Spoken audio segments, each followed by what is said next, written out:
Este es un podcast entre mamás, un espacio para sentirnos acompañadas en este camino que está tan lleno de retos que es el ser mamá. Diseñamos este espacio para impulsarnos a aprender y crecer juntas. Si estás aquí es porque seguramente compartimos el mismo propósito, que es formar para trascender a través de nuestros hijos. Yo soy Sofía, mamá de 2 adolescentes, y te doy la bienvenida a este nuestro espacio.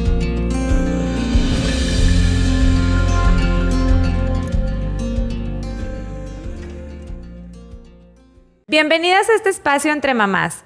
Hoy tenemos un episodio muy especial porque contamos con 2 personas que vienen a platicarnos sobre un tema un tanto difícil, pero de mucha, no quiero decir que esté en boga porque no es la palabra correcta, pero lo estamos tratando con más frecuencia de la que quisiéramos. El día de hoy queremos ver cómo podemos hablar de una transformación, de una tragedia o de un suceso doloroso en algo positivo, en algo que impacte de manera importante en la comunidad. Y hoy vienen con nosotros a platicarnos de cómo podemos hacer eso y en el camino convertirnos en todos unos cracks. Bienvenida Maite, bienvenida Adriana. Gracias. Esta es su casa en Entre Mamás. Y Maite Herrera vivió hace casi un año la pérdida por suicidio de su hijo Rubén, quien viene a comentarnos y a compartirnos hoy esta experiencia y cómo este dolor tan grande que ha pasado lo ha transformado o lo ha ido en proceso de transformación en algo que quiere dejar como parte de honrar la vida de Rubén. Gracias Maite por este espacio y por acompañarnos. Y Adriana Garza es una especialista. Ella es egresada de la UDEM como psicóloga, tiene maestría en psicoterapia breve sistémica y has trabajado ya 10 años con consulta y con un colegio de la localidad, lo cual te da toda la experiencia para venir a compartir con nosotros en este espacio. Muchas gracias, Adriana, por estar aquí. Pues bueno, vamos a empezar con este tema, que es un tema bastante fuerte y de antemano quiero pedir mucho, además de agradecerte, es con mucho respeto el tratar de abordar este tema. Porque para mí es complicado, no me quiero imaginar para ti, el poder expresar todo este trabajo que has ido haciendo de adaptación, de aceptación, etcétera. Y que al tocar estos temas queremos empezar a normalizarlos, queremos empezar a dejar esta huella de aprendizaje, esta huella de compartir esta historia que aunque pudo o puede seguir siendo algo colectivo en cuanto al dolor que puede pasar una familia por este tipo de situaciones, queremos sacar algo bueno de esto. Queremos ver dónde está esa parte buena, Maite. Entonces, si me quieres platicar un poquito de cómo es esta transformación que tú quieres hacer de la parte de vivir esta tragedia, este suceso doloroso de perder a Rubén, y cómo quieres tú honrar su vida a través de lo que vienes a platicarnos hoy. Gracias, Sofi. Bueno, Rubén, como tú lo dijiste, él murió por suicidio hace un año. La parte más dolorosa para mí fue que él, desde niño, o desde los 12 años, él sufrió depresión. Entonces fue un muchacho que no pudo vivir una vida plena, una vida feliz, porque pasó por muchas etapas de ansiedad, de depresión, de terapeutas. Mi hijito también tuvo problemas de adicción. Yo lo veía sufrir. Entonces fue un proceso doloroso y a mí, siempre existía el miedo en mí, ¿verdad? Al ver que él sufría. Lo que más me dolía era que sufriera. Las adicciones eran un problema muy fuerte, pero lo que yo le pedí a Dios era que no quería verlo sufrir, ¿no? Uh-huh. Entonces sucede esto que yo te puedo decir que mi hijito me dijo el día que sucedió, él me dijo que sentía la necesidad de quitarse la vida y aún así no pudimos detenerlo. Yo te puedo decir que mi hijo vino a ser mi maestro, a enseñarme muchas cosas. No puede ser normal esto si no existe ese amor o ese aprendizaje. Lo que él me transmitió, yo me quedé con su sensibilidad y a mí me ha ayudado mucho este camino, él que su dolor no se quede en vano, que lo que él sufrió no sea en vano, sino que sirva de ayuda para que otros jóvenes no pasen lo mismo, para que otros papás no tengan que vivir el dolor que vivimos, para que otros hermanos no tengan que sufrir el dolor que yo vi sufrir a mi hijo David. Entonces, a mí lo que en mi interior me ha ayudado a salir adelante es ese deseo de que la gente entienda, que la gente comprenda. Ellos todavía están a tiempo. Todavía están a tiempo si su hijo está sufriendo algo de detener esto, porque esto es un monstruo de 1000 cabezas, porque es multicausal y que nos está envolviendo. Así como decía la comadre la otra vez, como el Venom, cada 40 segundos muere alguien en el mundo por suicidio. Así es. Y cada 20 segundos alguien lo intenta. Entonces, lo primero es que tenemos como sociedad entenderlo y darle la importancia. ¿Y qué tenemos que hacer para lograr eso? Es eliminar el estigma. Yo te puedo decir que a mí me ayudó desde el día 1 el abrirme y decir la verdad. Claro, eso cuenta demasiado. Ahora, en tu caso, Maite, quiero hacer énfasis en que esto que tú estás haciendo, además de honrar la vida de Rubén, de impactar de manera positiva en la sociedad, yo logro comprender que vienes a dejarle algo al mundo. Esto te convierte a ti en una persona extraordinaria. No eres una persona normal, porque muchos hubiéramos actuado de una forma de, a lo mejor, la pérdida te duele y te quedas en el dolor siempre. A lo mejor, tu luz se apaga y dices, ¿sabes qué? Ya no quiero yo tampoco seguir.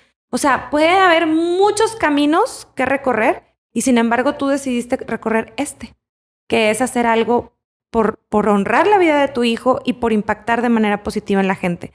El que ninguna otra familia vuelva a pasar por esto es una acción de tu parte muy loable y la verdad es que no cualquiera lo haría. Entonces, de verdad, muchas gracias por estar haciéndolo, muchas gracias por levantar la voz y muchas gracias porque queremos que mucha gente escuche este grito que hoy vienes a contarnos de qué se trata.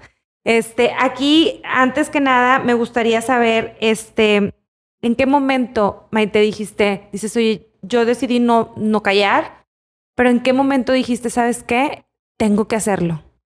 Tengo que pasar por este proceso y tengo que hacer esto que quiero dejar en la vida, en mi vida. Bueno, mira, yo te puedo decir que ese día me quería volver loca, ¿verdad? Claro. Me quería volver loca ese día y estaba mi otro hijo y mi exmarido y de repente es una cosa que te rompe en pedazos. Al momento que estaba yo en la funeraria, porque viví cosas muy duras.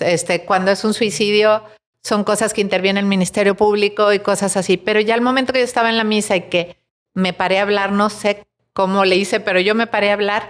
Ahí en ese momento yo le dije a Rubén, acepto tu partida.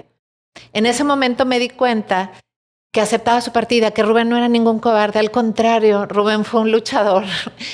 Y no estoy hablando nada más por Rubén, estoy hablando por todos los chavos que ahorita están vivos y que les está doliendo hasta el alma estar vivos y que se quedan por los demás. Porque yo sé que mi hijo se quedó más tiempo por no causarnos, por mí, por mi familia, por no causarnos dolor. Entonces yo quiero alzar esa voz por todos esos chavos que no los entienden o que los tachan de cobardes o que los tachan de raros. No es cobarde alguien que muere por suicidio. Nadie quiere morir. Es un momento tan doloroso que no podemos entender. Es desesperante. Nadie lo podemos entender a menos que lo vivas. Imagínate lo que llegaste a sentir para tomar esa decisión. Claro. Para tomar la decisión de irte de aquí. Entonces, no es un cobarde. Y yo realmente creo en que muchas almas vienen a ayudarnos, vienen a enseñarnos.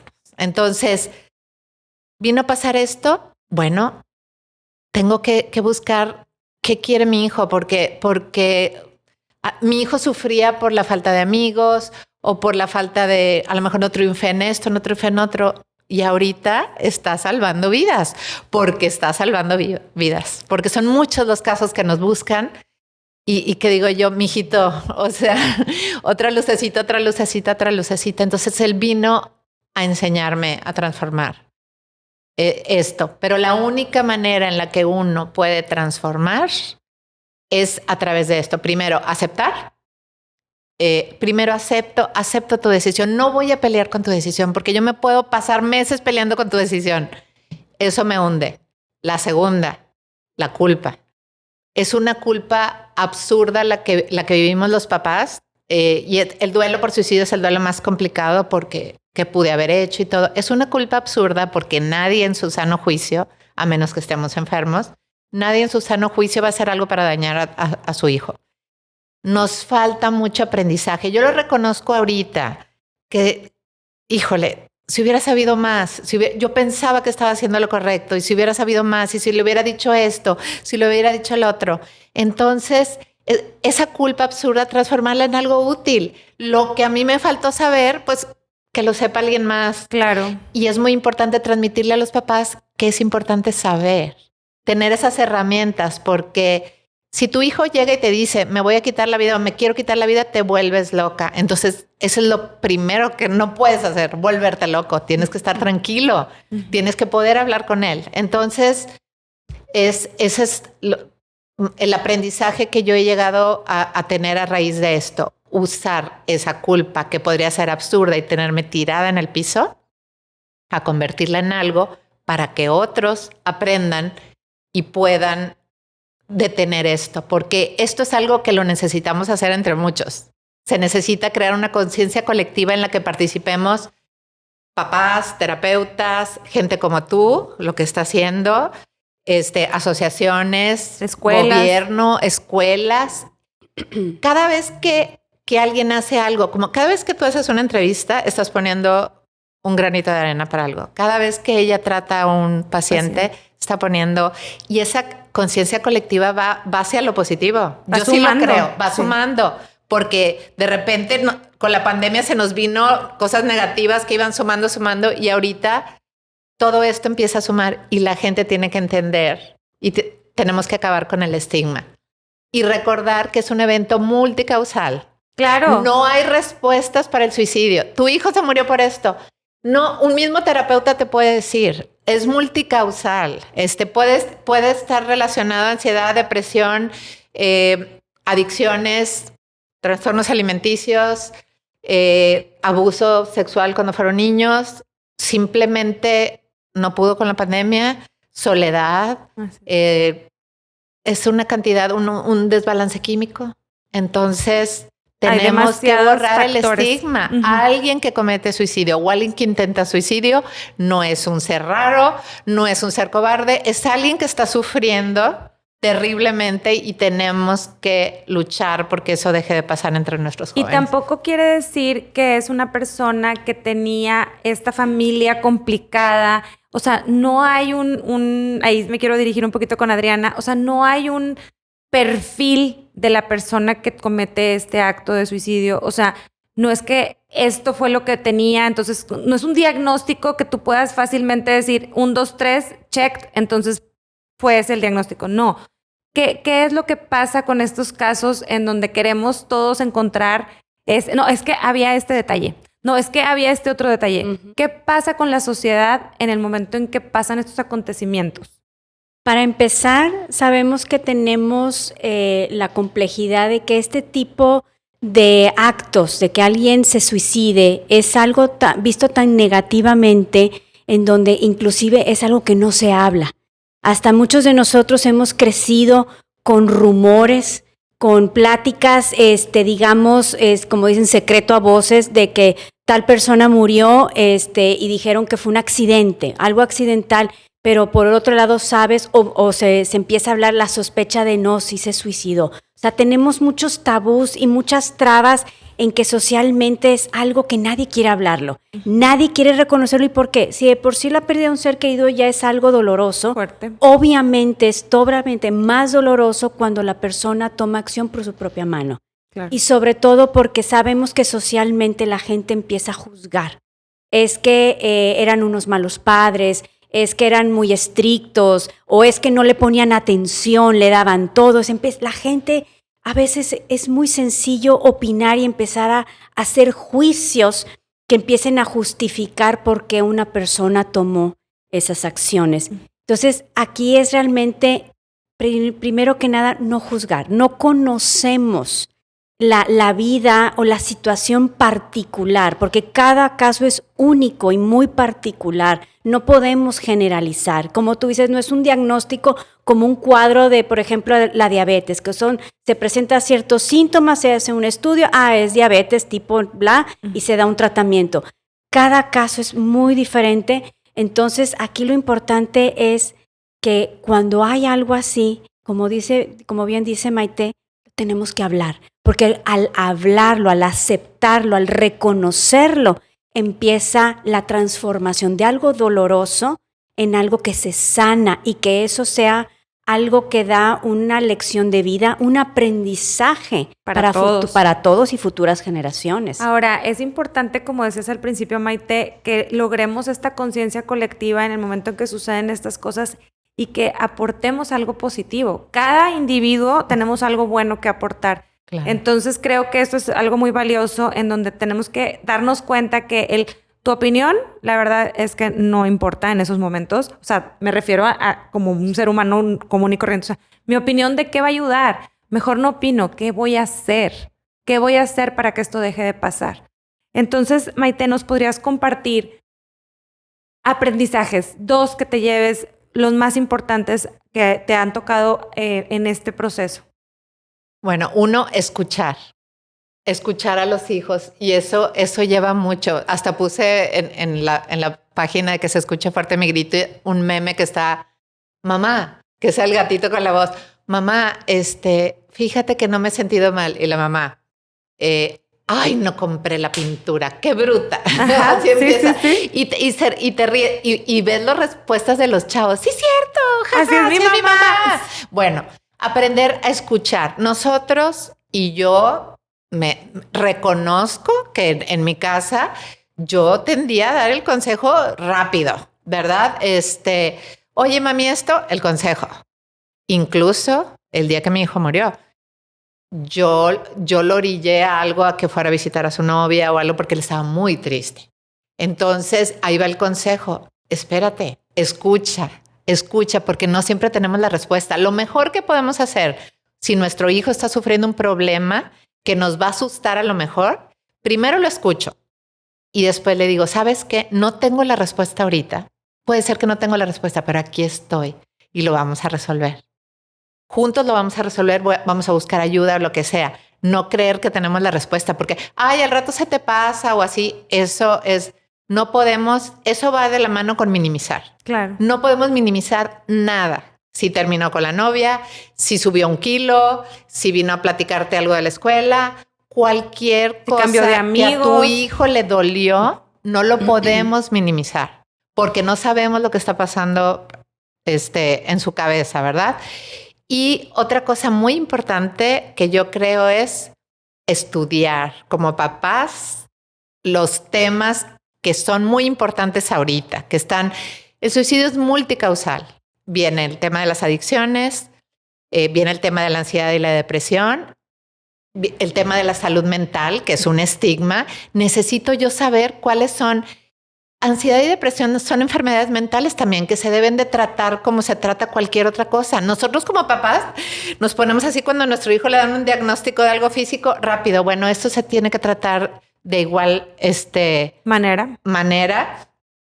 Son cosas son cosas que nosotros como papás a veces nos da miedo porque no lo traes, o sea, como no se ve, no es como que se quebró el brazo, no es como que dejó de comer y ya me di cuenta, o sea, son cosas que ellos traen en su mente. Entonces, para que tú, si no tienes una escucha activa, nunca jamás te vas a dar cuenta que algo está pasando. Si no tienes tiempo de darte cuenta que tu hijo se encierra todos los días en su recámara, pues tampoco no es algo evidente. Entonces, sí es verdad que necesitamos instruirnos y empezar a conocer más de los temas. Que no nos dé pena investigar, que no nos dé pena inscribirnos a un curso. O sea, hablar de los temas. Adicciones, a los chavitos en Estados Unidos se están muriendo muchos por el fentanol. Ajá. Aquí que sepan los papás qué les están ofreciendo a los hijos en las discos, lo que decía este muchacho Gabo muy acertadamente. Sí. Dijo, aunque se molesten, yo voy a publicar en mi página lo que les están ofreciendo de droga para que los muchachitos sin experiencia sepan que es el daño que les puede hacer. Entonces, tú como papá, platicar con tu hijo. Si yo le platico eso, se va a ir a drogar. No. Platicarle y decirle, mira, este es el daño que te puede hacer la pornografía. Te puede decir tu papá, pues yo también vi pornografía, pero si ves mucha pornografía te puede pasar esto. Claro. Hijito, o sea, que se atrevan a hablar de los temas que pueden llevar, sobre todo los temas vigentes que están ahorita. Ahora, aquí te quiero interrumpir un poquito para empezar con Adriana, el tema de la diferencia entre tocar el tema y normalizar los temas y vivirlos. Es decir, pues sí, vamos a hablar de adicciones, pero no me voy a echar la Cuba contigo, no me voy a echar la Tecate contigo. O sea, ay, perdón por la marca, pero no me voy a echar la Cheve contigo, ¿sabes? O sea, ¿qué es o cuál es la diferencia entre normalizar los temas a actuar como si fuéramos amigos? Fíjate que aquí es entender como padres que todo tiene su tiempo y su momento. Me gusta mucho a veces describirlo así como en las películas, que tienen una clasificación. No es que estén prohibidas, sino que tienes que tener cierto nivel de madurez y entendimiento para que el contenido sea apropiado. No le voy a poner una película de terror a un niño pequeño, porque su mentecita todavía está en el mundo de la fantasía, todavía los sueños, digamos las pesadillas, todavía puede creer que son cosas reales, o sea, todavía su nivel maduracional no está listo. Con los jóvenes, por ejemplo, el alcohol. El alcohol no es ni bueno ni malo, es simplemente el uso y el mal uso. La existencia de drogas son cosas que han existido desde hace mucho tiempo y que tienen, digamos, el saber. Por eso es tan importante dar información. ¿Qué es y qué efecto? No porque yo le platique a mi hijo quiere decir que le voy a dar la sugerencia o le voy a permitir o le voy a dar la idea que a lo mejor yo le inspiré a probar. Es el hecho de que cuando tienes información, al tener información te hace tomar decisiones inteligentes, te hace tomar decisiones conscientes y asumiendo los riesgos. Así es. Es como a veces los papás que no quieren hablar, por ejemplo, del alcohol y lo tienen completamente como tabú y aquí no se habla y a lo mejor sí soy congruente porque como tú decías, te voy a decir no fumes y yo con el cigarro en la boca o no tomes y yo echándome acá mi bebidita y te voy a invitar y te voy a hacer mi compañero de la tomada. Pues no. O sea, son esas cosas que como padres tienes que tener muy en claro que tu figura, tu ejemplo, pues el día de mañana pues no te sorprenda ciertas conductas de tu hijo si muchas veces tú como adulto primero tienes que estar consciente de qué le estoy transmitiendo a mis hijos, qué ejemplo y qué es lo que yo quiero transmitir en ellos y ser congruente en mis palabras y mis acciones. Sumamente importante. Y a los chavos cuando llegan a esa edad que saben que aunque tú adentro de la casa lo tengas prohibido o lo tengas, digamos, limitado, sabes que afuera no va a ser así. Así es. Y que los chavos se van a enfrentar o en casa de un amigo o en una fiesta en donde escondidas o papás que saben que pues son más laxos o no pasa nada. Pero hay dos diferencias y yo creo que es formarles criterio del por qué o cómo les afecta y la otra es darles pase abierto, ¿verdad? O sea, son dos cosas muy distintas porque, por ejemplo, si tú nada más les prohíbes y salen, así como dices tú, bueno, pues van a ir a enfrentarse al mundo queriendo saber qué es. Claro. Pero cuando tú ya les explicaste y hablaste y les dijiste y los hiciste reflexionar, creo que esa salida, aunque esté prohibido o aunque ya le entendieron, que eso yo creo que es lo más importante, que le entiendan el daño que les hace o que le entiendan. Sí. Es importante normalizar los temas. Hay un libro que se llama Girando en un tacón, que ahorita me viene a la mente, ahorita que explicabas que la importancia de saber qué efectos tienen todas las sustancias. Girando en un tacón lo hizo Regina Curi, que colabora con nosotros en Building a Crack. Me encantó porque en sus páginas son ilustradas y viene, haz de cuenta que la droga o la sustancia y el efecto que tiene, qué vas a sentir, cómo te afecta en tu organismo. Entonces, me parece muy como claro el tener de una fuente, pues, verídica lo que ocasiona, porque a veces te metes a Google y te salen N mil cosas, ¿verdad? Pero quiero continuar con el tema, primero que nada, del siguiente paso que diste, Maite. O sea, una vez que dijiste, ¿sabes qué? Creo que tengo que levantar mi voz, tengo que decir que que ya tuve el proceso de aceptación, me quité la culpa porque no es una culpa la que tengo que cargar.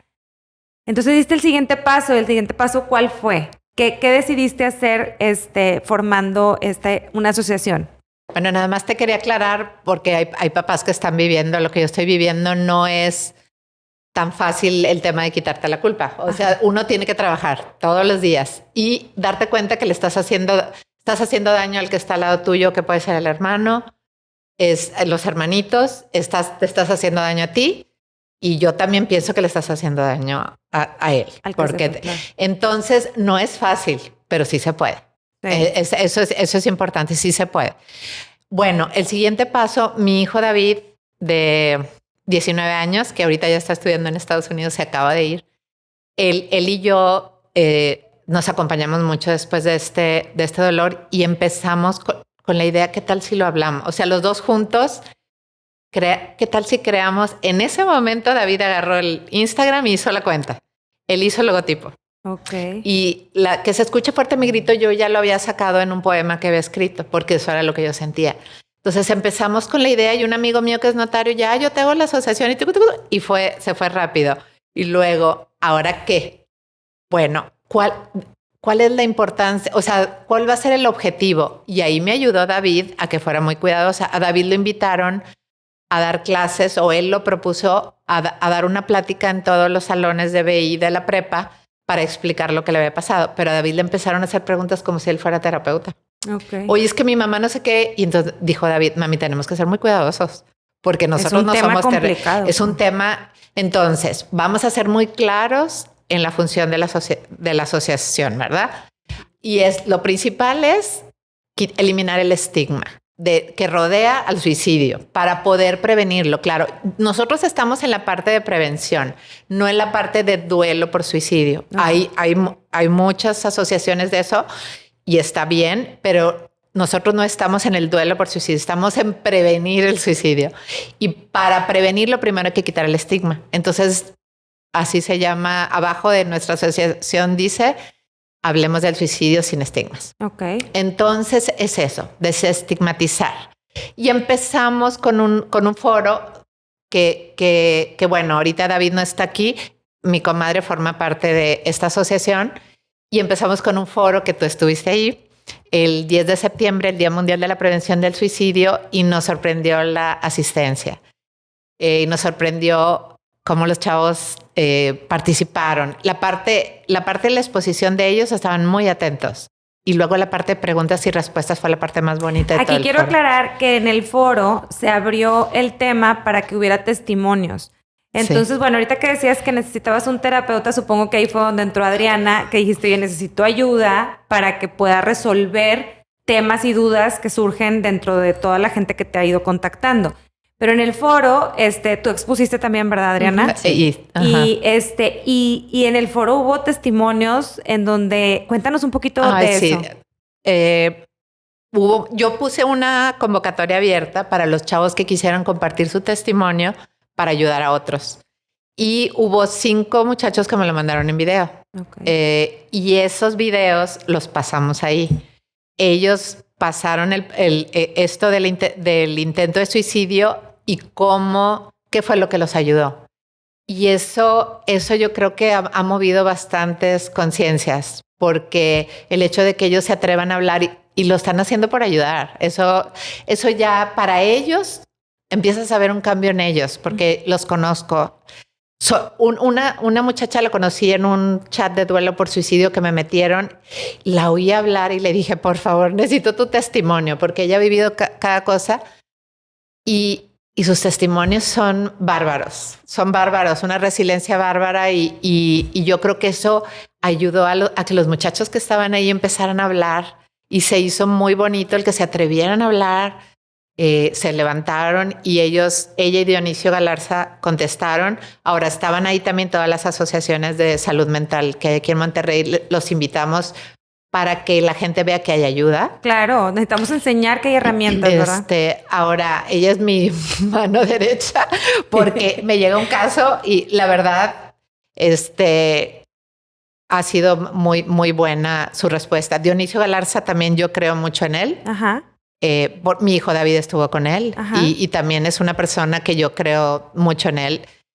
Y bueno, estamos creando una red de los que quieran unirse De soporte, a de esto ayuda, de ¿no? soporte, porque yo no doy terapia, pero a mí sí me buscan. Yo pensaba que a mí me iba a afectar eso, al contrario. Cada vez que alguien me busca y lo canalizo, para mí, o sea, se siente bonito porque siento como que va a haber un cambio, Claro. va a haber un cambio positivo. Claro, es el darle este propósito a lo que pasó, ¿no? Y es impresionante la cantidad de gente, yo se los puedo decir. O sea, la cantidad de mensajes que me llegan. Ahora, algo que me gustaría platicar un poquito, Adriana, es, y lo hemos comentado fuera de este espacio, es el hecho de haber vivido una pandemia. El hecho de haber atravesado este proceso que fue global y que fue un tema muy fuerte para muchos, y que pues tú dices, oye, pues hubo un suceso que me pasó y entonces tengo que hablarlo con un psicólogo y voy a terapia pero esto, ¿cómo está afectando a la juventud en este momento el haber pasado una pandemia? Bueno, a la juventud y a los padres de estos jóvenes, sí, ¿no? Porque tenemos que recordar que todos los que en este tiempo de vida nos tocó vivir este fenómeno, realmente todos estamos en este mismo barco. No tenemos experiencias previas o mis abuelitos y que tuviéramos una enseñanza de cómo enfrentar, cómo sobrellevar una situación de ese repliegue en casa, de ponerle un alto absoluto a la vida y hacer cambios drásticos y readaptarte a una nueva realidad que en un momento la incertidumbre era lo que estaba irritando terriblemente porque ¿cuándo se va a acabar esto? Nadie teníamos sabía una respuesta. Y eso pues genera mucha angustia y mucha ansiedad, etcétera. Entonces también, obviamente, todo esto tiene sus pros y sus contras. Y así es en parte de la vida, en todas las áreas, en todos los aspectos. Si aprendemos a ver que inclusive la adversidad también trae su parte junto con pegado, trae la parte positiva. Claro. Porque en esta pandemia hubo gente que realmente sacó lo mejor de sí mismo, familias que se unieron, se reinventaron, descubrieron talentos o fortalezas que desconocían completamente, como también hubo el lado opuesto, en donde ya quedó al desnudo una realidad que a lo mejor nuestro día a día estábamos tan llenas nuestras agendas que no estábamos enfrentando una realidad que ahí estaba, pero no la queríamos ver. Porque sí se disparó la cantidad de divorcios tremendamente a nivel mundial, como fue algo global, por eso es pandemia. La Organización Mundial de la Salud mandó una alerta porque a nivel mundial la segunda causa de muerte entre jóvenes de 15 a 29 años es el suicidio, en donde como que no hubo grises, o fue blanco o fue negro. Claro. Entonces, obviamente también en el sector salud sabíamos que venía, hace cuenta, como un impacto de choque de la demanda y la necesidad de todos los profesionales de la salud ponernos a trabajar y estar alertas y atentos y dispuestos a empezar a trabajar, porque sabíamos que esto dejó, como dije, al desnudo muchas necesidades, que entonces hubo jóvenes, como digo, que ya había algo que estaba sucediendo y ya no hubo, y a ver, a lo mejor una separación de una familia, eso fue, haz de cuenta, el detonador. Sí, la ya no hay manera de ocultar cosas, entonces vámonos. Ahora, esto del suicidio viene porque no es que se me ocurrió hoy, o sea, viene arrastrado de tiempo atrás. Rubén empezó a los 12 años a tener problemas más fuertes en su adolescencia, de que le hacían bullying. De que empezó con el tema de adicciones, o sea, fue progresivo y él terminó tomando esta decisión a los 22 años, tengo entendido, ¿verdad?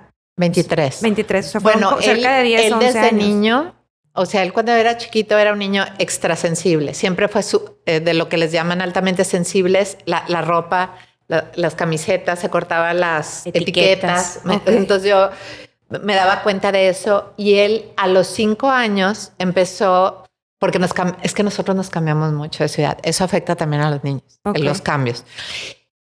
Una maestra que lo quería mucho me dijo, señora, está mordiendo mucho el lápiz y yo lo veo muy ansioso, y tenía 5 o 6 años.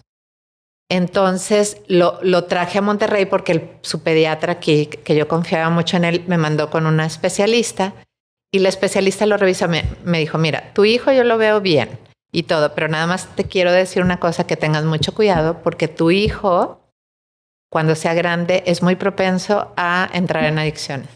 Que me digan eso de mi hijo, mi esposo, enojadísimo. Enfurecido. Claro. Enfurecido. Pero fíjate cómo de chiquitos, por algo que captan los especialistas, entonces uno desde niño puedes empezar a notar ciertas cosas, que va a ser un niño muy sensible, entonces va a ser un niño que a lo mejor las cosas le van a doler más que a otros. Ok. Y hay que irte preparando. A lo que voy es que es un proceso de años. O sea, no quiere decir que a los 10 años lo va a cometer. A lo mejor sí, dependiendo de cómo vaya progresando su situación. O el detonador, que era lo que decían ahorita. Oye, pues a lo mejor el suicidio viene después de una separación, después de una que me deja mi mamá, o no sé, o sea, de alguna, me deja un amigo, me deja una novia, no sé.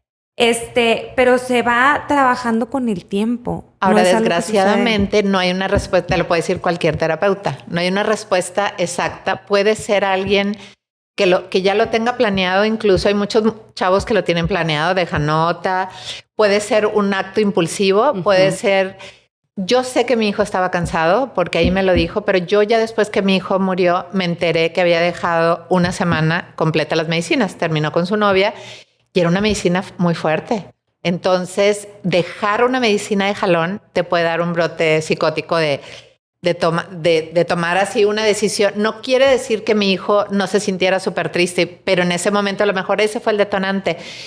Y hay casos en que los papás, o sea, los hijos vivieron, bueno, yo no sé tú, Adri, como terapeuta, de que los papás no ven nada raro. Ha habido casos, porque puede ser tal vez y que de repente tome una decisión. El caso de esta familia en Estados Unidos, de Drake, el niño que se suicidó a los 11 años y que los papás no habían notado nada.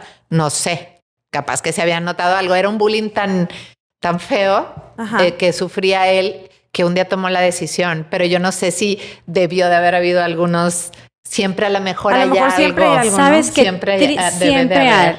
Tristemente pasa que ya que sucede la situación, empiezan digamos, a brotar y a recordar ciertas cosas que empiezan a hacer sentido. O sea, los indicadores o las señales están presentes. Okay. Pero muchas veces como padres es tan doloroso o es algo que no lo deseo, no lo quiero, que entonces a lo mejor no lo tomo y lo dejo pasar.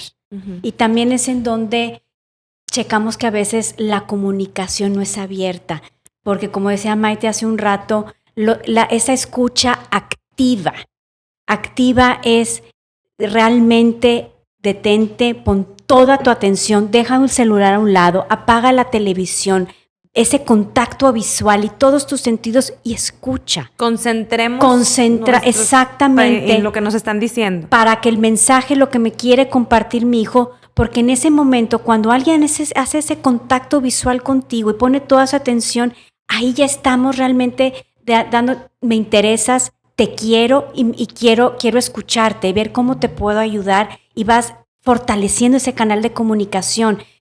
A lo mejor nos pueden platicar algo que a lo mejor nos podemos poner la piel chinita o medio escandalizar, y es guardar la calma, guardar silencio. Nunca juzgar. Es no adelantarnos, porque si te dicen, ya ves, te dije que no andes con esas personas, no sales, no sé, empezamos realmente como a reaccionar. Y a veces de una manera precipitada y que eso viene a romper la comunicación y que mejor ya no le platico porque mis papás se enojan, me regañan, etcétera. Bueno, ya que terminemos de escuchar, es responder con una pregunta. ¿Y tú qué crees? ¿Y tú qué opinas? ¿Cómo lo piensas resolver? Porque de esa manera damos la oportunidad de escuchar a nuestro hijo qué razonamiento tiene. A lo mejor tiene un criterio que tú mismo dices, excelente, wow, claro. O nada más, digamos, terminas de orientar y sobre todo esa comunicación. Es algo que tristemente en mi experiencia, los últimos en enterarse siempre son los papás. Casos que me han tocado muy dolorosos donde, por ejemplo, una chica que se estaba cortando, se estaba autolesionando y cuando a mí me llega el caso por una maestra que lo detecta porque la niña siempre con la hoodie y tapándose, aunque sea un calorón, pero ella... Y son cosas que simplemente, ay, huerca adolescente, rebeldita, y pues bueno, tú tienes calor allá tú. Claro, no, sin pero ahí es donde dices entender... tú, Maite, ¿cómo es que no te diste cuenta? Bueno, pues trae hoodie en calor, chécale los brazos, o sea, chécale por qué, porque está teniendo esas actitudes, ¿verdad? Entonces, cuando yo entrevisto a esta adolescente y empiezo a indagar, resulta que ella se hacía estas lesiones hace 2 años y los papás no sabían absolutamente nada. Wow. Nada. Entonces, son de las cosas que nadie quiere que sus hijos sufran, nadie quiere que sus hijos tengan problemas, porque muchas veces como padres, un hijo con un problema, somos malos padres. Y no es eso. Recordemos que no existe padre perfecto ni familia perfecta y no lo sabemos todo. Estamos haciendo lo mejor que podemos. Exactamente. Y como dice Maite, qué importante es hablar las cosas, informarme, documentarme y no tener miedo ni temor, porque a veces es como decir, no quiero enfrentar a alguien porque ya sé a lo que voy, entonces mejor le saco la vuelta. Claro. Y ese ignorarlo, hacerlo a un lado, sin querer estoy propiciando a que eso crezca y el día de mañana tome consecuencias que después nos estamos lamentando. Ahora, cuando algo así sucede dentro de la sociedad o la comunidad, lo más fácil como papá es, oye, el amiguito este se droga, sácale la vuelta. Oye, lo están molestando, no te metas. Oye, es que se corta, no te juntes. Sí. Es mucho la tendencia. Con eso? ¿Qué tenemos que hacer los papás para poder resolver y ser parte de la solución? Para empezar es la empatía. Entender que detrás de esa conducta hay dolor. Por ejemplo, en el caso del suicidio, el suicidio es una manera de solucionar, de darle fin a una situación que me está lastimando. Y es la manera que en ese momento es la que se me ocurrió de cómo resolverlo. Entonces es importante también la conducta de autolesiones, la drogadicción, inclusive en jovencitos que empiezan con la cuestión de la promiscuidad, en donde también son una manera de solucionar. Y entonces aquí, ¿qué es lo primero? No juzgar. No juzgar y no etiquetar que esa persona es indeseable, que es una persona que te va a mal influenciar, que te va a dar mala reputación, sino tener esa conducta compasiva de entender o de comprender que está pasando por una situación y que no nos toca juzgar y que esa persona necesita alguien que lo escuche, que lo oriente y acercarse. Por ejemplo, a veces entre chavos hay chavos muy abiertos y que de una manera natural sienten otros chicos la confianza de platicarles cosas muy personales. Sí. Y a veces me tocan niños con mucho nivel de estrés y ansiedad porque depositan en ellos cosas muy personales que sienten que tienen la responsabilidad de resolver el problema. ¿Qué recomiendas ahí? Porque puede pasar que llega el amiguito o la amiguita y le cuenta a tu hijo, oye, es que me quiero suicidar. Exactamente. Y entonces tu hijo, como no le vayas a decir a nadie, viene y te cuenta a ti como papá, ¿qué haces con eso? Sí, para empezar aquí con los chavos es entender y ubicar de que decir, no quitarles esa naturalidad que tienen de ser empáticos, de ser confiables. Es algo muy positivo y algo muy valioso, pero también el recordarle que tú eres otro chavo, tú eres otro joven y responder gracias por la confianza, pero yo soy un chavo igual que tú, yo no sé qué hacer. Lo único que te puedo recomendar es pide ayuda, habla con tus papás o acércate, no sé, al counselor del colegio o de la prepa, un adulto de tu confianza, dar ese acompañamiento, te escucho, pero reconocer de que yo soy otro joven, yo no sé qué hacer. ¿Y tú como adulto? Y como adulto también, si yo como padre de familia... ¿Te enteras y qué haces? Exactamente, es inclusive también tú como adulto o que, por ejemplo, uno de mis hijos llega y me dice, oye mamá, es que este amigo me está contando esto, ¿qué hacemos? Entonces ahí es uno buscar hablar abiertamente con los padres de familia. Yo sé que es un trago amargo, es un balde de agua fría, pero es mi responsabilidad moral decirte y decir, si fuera mi hijo, yo agradecería que me lo dijeras, que me informaras para yo tomar acciones y buscar la ayuda que realmente me ayude a enfrentar esta situación. No callarlo, porque el silencio muchas veces nos preocupa mucho el qué dirán. Que no se enoje la otra persona. Exacto, es preferible a lo mejor que esa persona se enoje conmigo, pero cumplí un deber que a la vuelta del tiempo esa persona va a llegar, te va a decir gracias. Algo que me encanta que dice Maite es, los queremos vivos. Exactamente. Entonces, pues nos debe que importar un pepino si la persona se enoja o no se enoja. El chiste es que todos los queremos vivos. A nuestros jóvenes los queremos vivos. A mí me gustaría agregar algo. Mi hijo Rubén tenía miedo a mí de decirme las ganas que tenía él de suicidarse porque él estuvo internado en una clínica que no le gustó para adicciones. Uh-huh. Entonces él siempre tenía en la cabeza, es que ponte a pensar, ahorita como papá. Digo, yo antes de que eso sucediera, llega mi hijo y me dice, mamá, me quiero quitar la vida.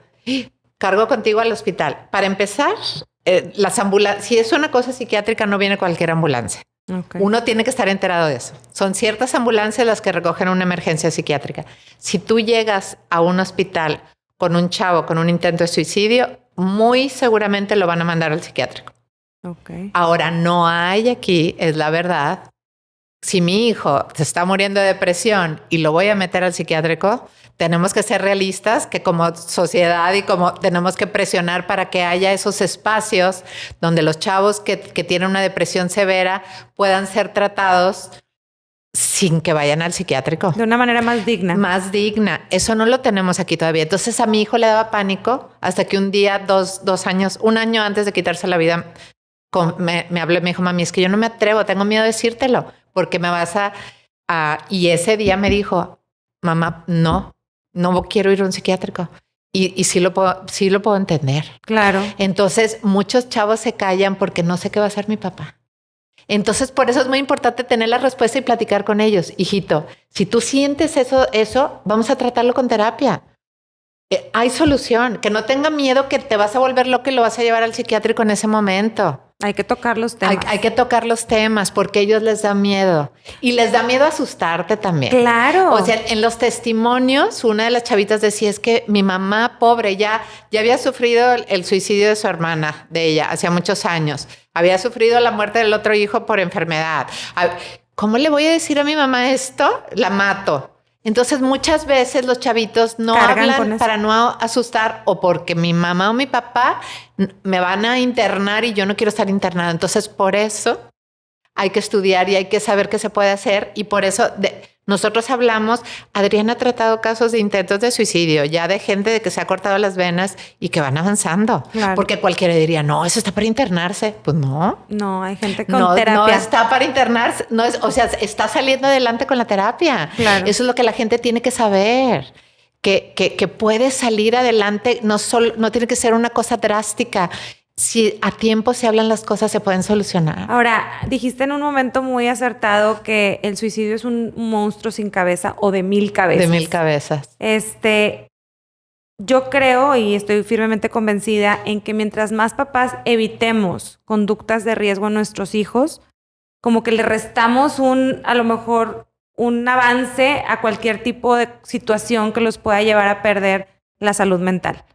No sé si en eso estoy correcta o no, Adriana, en tratar de evitar nosotros esas conductas de riesgo, llámese alcohol, llámese drogas, llámese, no sé, cualquier cosa que los pueda alterar de lo que naturalmente debe ir avanzando un joven, no sé. Es como te decía, imagínate que nosotros en la vida es un caminar y tú vas en la carretera y una carretera bien señalizada, a cuántos kilómetros, a qué salida, entre más alimentada estén los señalamientos, sentimos que vamos en el camino correcto y que ya me estoy preparando para la siguiente salida porque ya tengo el rumbo hacia dónde quiero ir. Entonces, nosotros como padres de familia somos esa guía que vamos alimentando esos señalamientos de que en este camino de la vida, ¿a qué te vas a enfrentar? Aprender a reconocer ciertas señales o indicadores para saber qué rumbo tomar o sacarle la vuelta y sobre todo de que si como jóvenes pues la van a regar, sí, se van a equivocar, van a meter la pata, claro que sí.